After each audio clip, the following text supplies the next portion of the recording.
Well, Growers Edge, I think, has made us more money by allowing me to survey the local bids that I'm in the area that I want to sell my grain. The local elevators and the ethanol plants know that this information is out there, so they've got to be competitive if they want to get the grain. You know, we've been able to maximize our return on our farm.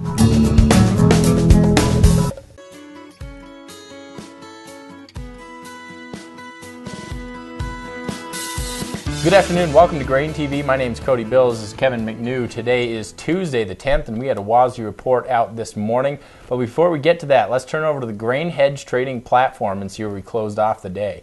Corn trading down 3 1/4 cents, soybeans down 8 1/2 cents, and wheat in Chicago down 8 3/4 cents.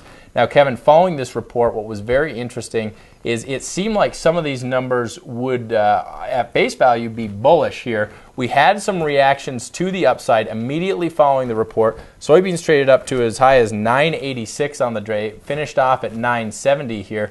What do you take away from not only the report numbers, but the way the trade reacted to it? Yeah, it was a very interesting day, Cody. February WASDE reports are generally a yawner. We don't get too excited about them because there is no real hard survey data to support USDA's changes. It's things we traditionally observe, like export sales or ethanol. And so when USDA revised their ethanol number, yes, that was a surprise maybe, but it's not going to get the market real excited. The market really looked at these numbers and said it's really the same old thing. We have abundant supplies of corn and beans, not only in the U.S., but also globally. South America's numbers changed a little bit on the fringe, but did nothing to really negate the fact that their supplies are going to be record large again this coming year. Absolutely. Let's look at ending stocks because it is kind of interesting. We did get a cut in ending stocks here for corn, down to 1.827 billion bushels here, down 50 million bushels compared to that January report. Soybeans came in, it declined down to 385 million bushel carryout compared to a January report of 410. So both of those are lower than the average analyst guess. You'd think that'd be bullish here, but it was met by some selling here. Wheat came in. This was one that came in a little higher than the average guess here with 692 million bushels here. Average analyst really only expecting about a 2 million bushel increase, but got a 5 million bushel. I think there's nothing really to write home about there. But I guess my question is, we did see a decline in ending stocks for soybeans. We saw a decline in corn ending stocks. But why do you suppose we had this selling?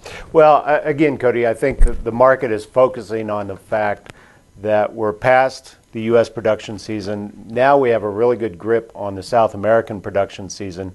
And, let's be honest, we've been trading at a premium to what some might call fair market value based on stocks in the U.S. and globally. And so I think the market is starting to come more back to reality, if you will, a little bit, that we do have maybe not burdensome carryout, but we have ample carryout. And so I think it's going to be more a defensive market, a bearish market as we move forward than a bullish market. And I think bullish rallies are going to be hard to sustain, in the current environment without some major, disruptions, mostly on the supply side. Then that may have to wait until we get to summer for the U.S. Absolutely, and I think when you look at South American production, that was another reason why we probably were met with some significant selling pressure here. You look at Argentina, we saw an increase in actual estimates here for production out of Argentina, increase for corn and soybeans.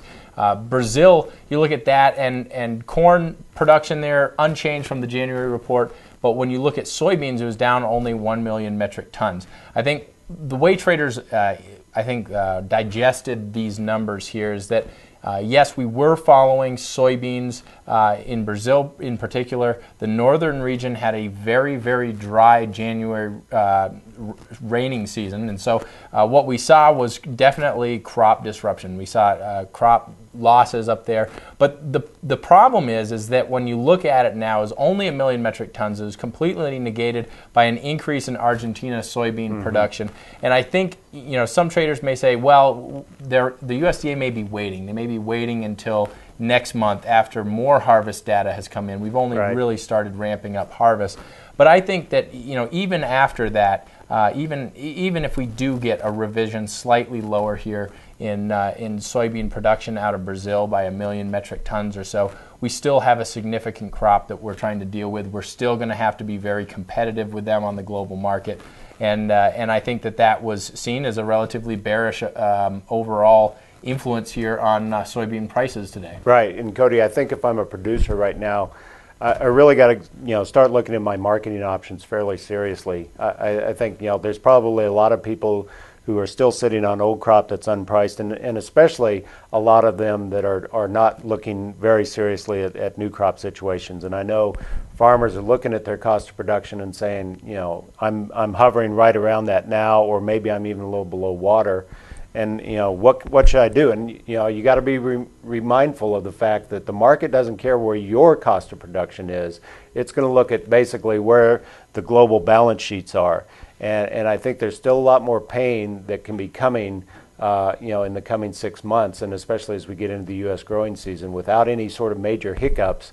I think these markets are poised to continue to move lower. That sounds fair enough. Guys, if you have any questions about how you can shop around for options that may be right for you in terms of protecting that downside risk, give a call to the office. Number's 877-472-4607, or you can go have a 14-day free trial of our trading platform where you can open up the options chains, get an idea of what the bid and the offer is, how much that option is going to cost in order to protect that downside risk. If you have any questions about it, give the office a call. Look forward to speaking with you, and have a great day.